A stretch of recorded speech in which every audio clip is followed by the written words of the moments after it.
Hello everyone again. We're continuing with chapter 4 of the Bhagavad Gita. Last time we talked about the two roles that Krishna plays in both the events of the Gita as well as in the events of the world. In this video, I want to focus more on the namesake of this chapter, which is wisdom in action. And specifically, I want to focus on spiritual wisdom as the highest goal that one can seek after in this life. This is a concept that Krishna divulges throughout chapter 4, but as I've been doing in this series so far, I want to limit my discussion to a few select verses that are jumping out to me on this reading of the Gita. And in this talk, I want to primarily focus on verses 32 through 38. So I'll read these verses and then I'll talk a little bit about them. Just a little bit of background to what Krishna is talking about immediately before this first verse. He's discussing various kinds of offerings, various kinds of sacrifices, rituals, and so forth. However, there is a qualification that Krishna offers, that Krishna ascribes to the offerings he's been describing, and that's where we jump in with verse 32. And Krishna says, "These offerings are born of work, and each guides mankind along a path to Brahman. Understanding this, you will attain liberation. The offering of wisdom is better than any material offering, Arjuna, for the goal of all work is spiritual wisdom." That's verses 32 through 33. In the next two verses, Krishna says, "Approach those who have realized the purpose of life and question them with reverence and devotion. They will instruct you in this wisdom. Once you attain it, you will never again be deluded. You will see all creatures in the self and all in me." So here we have some instructions that Krishna is giving Arjuna in reference to finding out more about this spiritual wisdom. He's telling him to seek out people who have experience with it and learn from them. And he's also, as he'll do in the next couple of verses, he's also describing one of the functions of this wisdom, one of the ways it manifests in someone who has it, this being that we see all creatures in the self and all in me, saying basically everywhere you look, everyone you interact with, you will be seeing the divine. Finally, in verses 36 through 38, we have a wonderful promise that Krishna gives to Arjuna. He says, "Even if you were the most sinful of sinners, Arjuna, you could cross beyond all sin by the raft of spiritual wisdom." And then we have some very poetic descriptions of this wisdom. Again, its function in the person that has attained it. He continues by saying, "As the heart of a fire reduces wood to ashes, the fire of knowledge burns to ashes all karma. Nothing in this world purifies like spiritual wisdom. It is the perfection achieved in time through the path of yoga, the path which leads to the self within." So the first thing I wanted to point out is that we see this kind of mirror between spiritual wisdom, the way Krishna talks about it, and the way that he talks about the self. Earlier in the Bhagavad Gita, and in fact, one of the first lessons he imparts on Arjuna is the indestructibility of the self. The self is that which cannot be destroyed. That is essential to what it is. One of the basic tenets of Hinduism, and this is something that I think I discussed in the previous video, this is one of the many things that separates it from Buddhism, is that at the base of everything, there is something that is eternal, something that can't be destroyed, something that does not change. That is the self. So the self is the thing that we really should be directing our attention to. That's the thing we should be concerned about finding. That's the thing we should be concerned about preserving. But ultimately, we also have to realize that we don't have to preserve the self. We don't have to find it because it's been there all along. So effectively, what we need to do is realize that there's actually very little that we need to do. What we need to do is realize how little there is to do. And as weird and maybe almost overly simplistic that might sound, that is actually the more advanced end of the teachings. So in the first verse that I read, where he says that each of these offerings guides mankind along a path to Brahman, understanding this, you will attain liberation. Krishna is pointing out the fact that, I suppose ideally, when we are performing some kind of offering, what we are ultimately trying to do is get in contact with the thing we're making the offering to, which is God, in whatever form we happen to work with. That's been a recurring theme throughout the Gita, is that there are various manifestations of the divine that are going to make sense to different people. That's kind of a basic assumption of this philosophy. Having this understanding is, at least in part, one of the means by which we attain liberation. At the very least, without this understanding, liberation seems kind of far off. Why is that? Well, one problem we could run into is, suppose we have a particular way that we like to make our offerings to God, to the divine, to something higher than ourselves. That could take the form of a ritual, something very systematic, or it could take the form of, if, for example, we take the karma yoga path, we are basically just taking the material of our lives, whatever our work happens to be. So if I'm working as a janitor, which I have worked as a janitor in the past, one thing I could do if I'm a karma yogi is I could do my janitorial work, clean whatever the space is that I'm charged with cleaning, but really I'm doing that as an offering to God. And how exactly that transpires, that could vary from person to person. I could think about, well, by making this place clean, I'm making it more inhabitable for the people that live here or work here, whether it's a house or an office that I happen to be cleaning. That's a service to others, and therefore it's a service to God. That would be one way we could take that. However, one problem I could run into is I could forget that ultimately the service I'm performing is for God. I can start to get too focused on, well, suppose I'm cleaning a place that's very dirty, and I totally lose focus on the highest source that I'm making this offering to.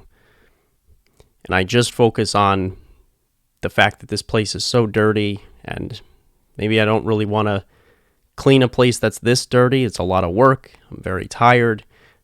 Now I'm no longer focusing on the higher purpose of this activity. I've reduced it down to something much more base, which is just, an unpleasant experience.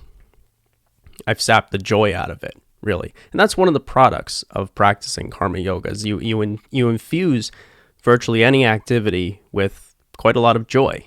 It's much more joyful to clean, for example, for God. And it's also much more fun to clean as a service to others if I'm thinking about it as a service and not just as something I have to do. If I lose that perspective, not only does it turn the experience into something rather joyless, then, the path to liberation is not going to be one that's joyless. At least I don't think so. I think if I take after what Don Juan says in the teachings of Don Juan, find a path with heart. If the path has no heart, abandon it, is what he says. You'll know you're on the right path if it feels like it has a heart, meaning I think it gives you some kind of joy. That could just be my opinion, though. He goes on to say that the goal of all work is spiritual wisdom. Well, again, I'll go back to the example of cleaning. So for me, when I worked as a janitor, that was actually the first time that I listened to a reading of the Bhagavad Gita. Was a few years ago when I was working as a janitor in an office overnight. And so I was by myself, and I had time to either think and get lost in my thoughts, focus on the hard work that I had to do that night, or I could plug in my earbuds and listen to various spiritual teachers, audiobooks, things like that. And that's how I actually came across the Gita, was during one of those nights that I was cleaning. So my first experience with the Gita was through listening. And I distinctly remember getting a lot of lessons while I was scrubbing toilets. I've had a lot of experiences scrubbing toilets, washing down counters, vacuuming, but the whole time something is going in here through my earbuds. Some of these teachings that are thousands of years old. So if you just looked through the window at me cleaning, you might have no idea all the transformations that are going on inside. Now, there's a couple of ways we can look at this verse, the goal of all work is spiritual wisdom. We can look at it as Krishna is saying that's what ideally it should be. Like, yeah, in a perfect world, all work would be the goal of spiritual wisdom. But in reality, that's not the case. This is just my interpretation, but I don't think that's what he's saying. I think he's saying what it sounds like, which is that the goal of all work is spiritual wisdom, just taking it at face value. Now, I don't think that we necessarily always perceive our work as a means by which we can attain spiritual wisdom. That, I think, is the contingent factor. But I think that potentiality is there in whatever activity we're engaged in. I believe that is a basic assumption of karma yoga. The assumption being that whatever our work happens to be, whether it's working as a janitor or a professor or a musician or a painter or whatever, that our work could be and ought to be, if that is our calling, if we feel called towards that path, then that just is the material by which we attain liberation. That by fulfilling that work, by fulfilling that duty, that is our offering. Our work is our offering. And in offering that work, we attain wisdom. So by starting to look at my cleaning, to keep with that example, as service to others, and maybe even as service to God, to be able to have that perspective, I think is essential to practicing anything like a karma yoga path, which is the one that Krishna is ultimately going to impart primarily to Arjuna. The next couple of verses, like I said, Krishna's giving him some practical advice. If you want to know more about this spiritual wisdom, he's saying, find people who have it and approach them with reverence and devotion. So I guess don't just go up to them and say, hey, how's it going? Can you give me some of that wisdom? I'm not sure exactly what he has in mind, if there's anything specific that he has in mind as far as how to approach somebody. And in fact, if you listen to some of the stories of spiritual aspirants and their meetings with their teachers, which personally are some of my favorite stories. Like, I love the story of Ram Dass meeting his guru for the first time. I absolutely love the stories of Swami Vivekananda meeting Ramakrishna for the first time. You remember Vivekananda, if you're familiar with his biography, was a little bit skeptical of some of the things that Ramakrishna was saying, particularly when it came to standing in front of the statue of Kali. So Ramakrishna was a devotee of the goddess Kali. He was very insistent that Vivekananda, his student at the time, and this was before he was Swami Vivekananda, he was very insistent that he take his problems to the goddess. And Vivekananda was not sure if that's going to work, And that story, I think, is very well known of how Vivekananda had his mind changed about that. So I think there's a little bit of room in the spiritual path for some even resistance, some doubt. I think what is important is that, like in the example of Vivekananda, even though he doubts what Ramakrishna is telling him, he keeps going back inside the temple again and again until finally he does have that experience that Ramakrishna promised he would have. So I think the perseverance is an essential ingredient there, and I think we can have perseverance even if we also are experiencing doubts or skepticisms. I don't think those are mutually exclusive. But I think the advice that he's giving Arjuna is extremely important. I think it's practical for everyone. It's practical for us as readers. And it's very practical for Arjuna because Krishna is almost preparing him for the end of their conversation. Eventually their conversation is going to end, and presumably Arjuna is going to have to find other people to talk to about this spiritual stuff. This is a powerful, powerful moment, a powerful encounter, life-altering encounter that he's having. But his life's going to continue, and not every moment of it is going to be this theophany with Krishna standing in front of him. So he needs to be prepared for the everyday life that follows after, the great climactic battle. And I think the same thing applies for us, too. We spend a lot of time, we're often drawn to texts like this because something very major is about to happen. Well, just as with all things, major events in our life come and they go. I was recently listening to somebody say that all people experience major life-changing events, very impactful events. But how we actually incorporate those into our lives after those events come to pass, that's what really makes the difference. So we can have these revelations and experiences and realizations, but what really matters is whether we can incorporate them the next day. Like that Jack Kornfield book, After the Ecstasy, The Laundry.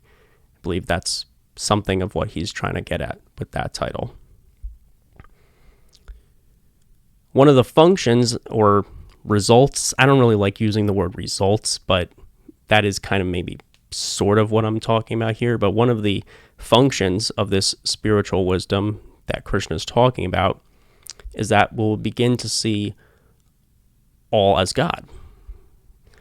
He says, you will see all creatures in the self and all in me. Seeing the divine in everyone can seem like a tall order. I think for most of us, we're not living in that mindset all the time.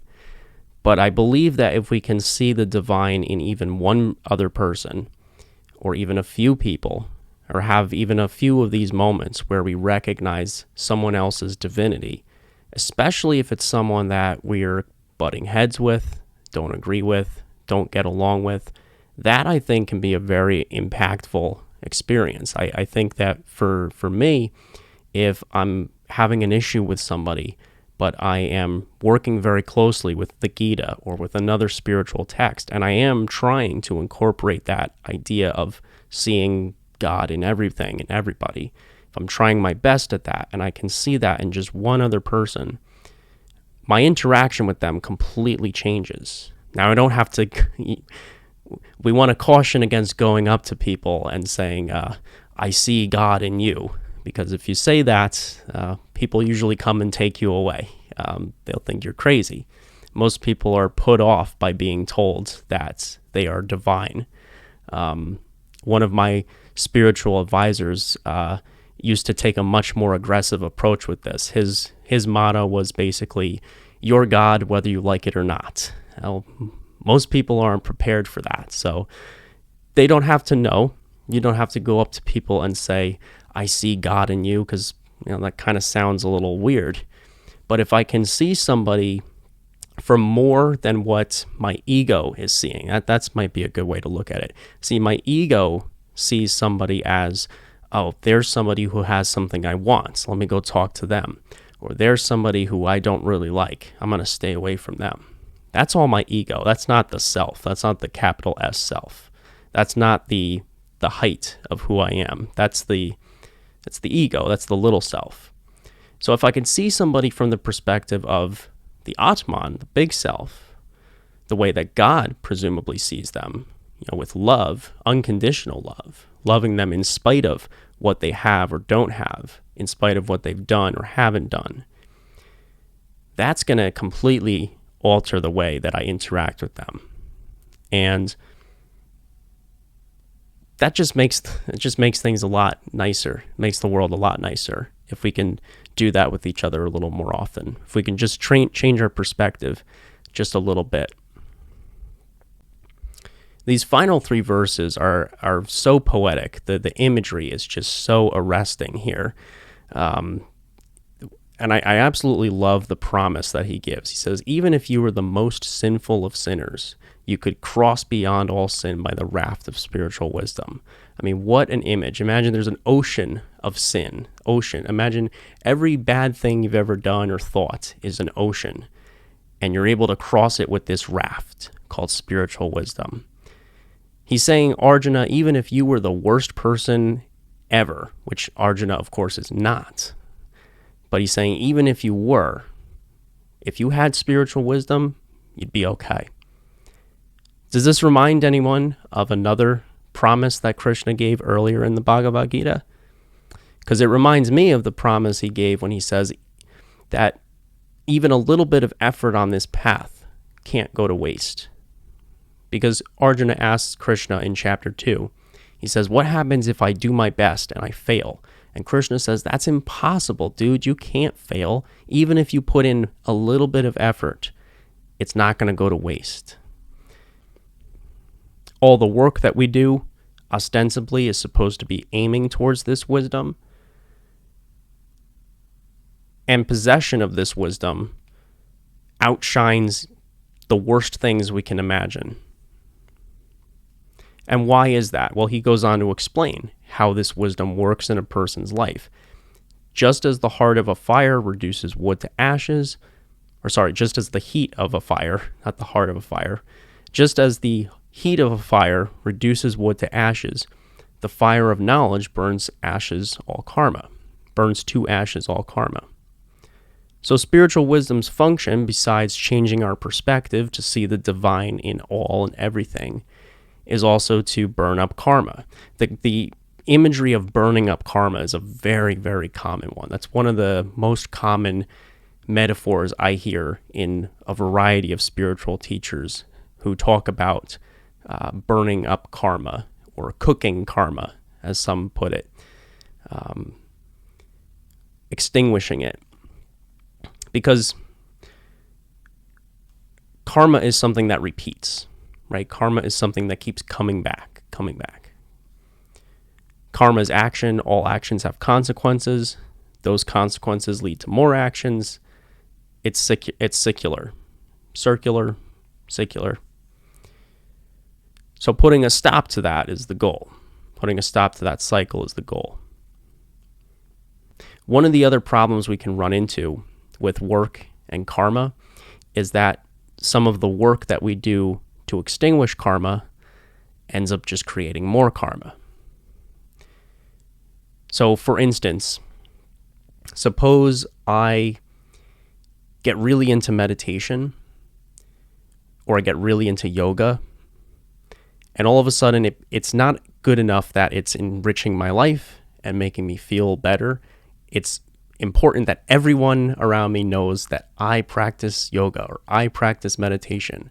And I start wearing shirts that say, I practice yoga. I start talking to people about yoga constantly because I want them to know that, I practice yoga. Well, now I'm creating a new identity. I'm no longer just Matt. Now I'm Matt, the guy who practices yoga. Well, what does that do for my karma? Now, it just loads up another bag of karma for me to carry around with me all day. Now I've got another identity, another name tag to carry around, and as they say, that one's got to go too. So that's why Krishna says that nothing in this world purifies like spiritual wisdom. So not even the work that we do to get rid of our karma can hold a candle to spiritual wisdom.